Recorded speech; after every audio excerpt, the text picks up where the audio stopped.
Guys, Musa is gonna make us laugh these days, I'm telling you. Things that Musa is saying these days.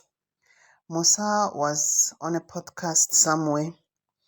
Musa has been interviewed. It was an exclusive interview with Papa Musa.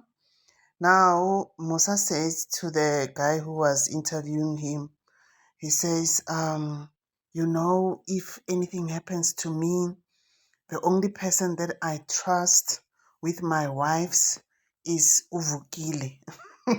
Guys, you still remember Umalume Vukile? Malume Vukile is that one who was at Musa's umsebenzi wokubonga. Yes, Malume Vukile was the one who was there, and then Malume Vukile akhuluma laphayan, and then asking the wives if they are aware that today umfazi omusha uzoba introduced, and then Umayeni told Malume Vukile where to get off together with Umakumal.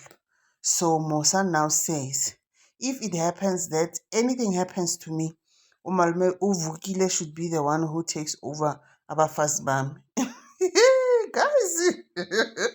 guys, Musa. Things that Musa says these days. Yo.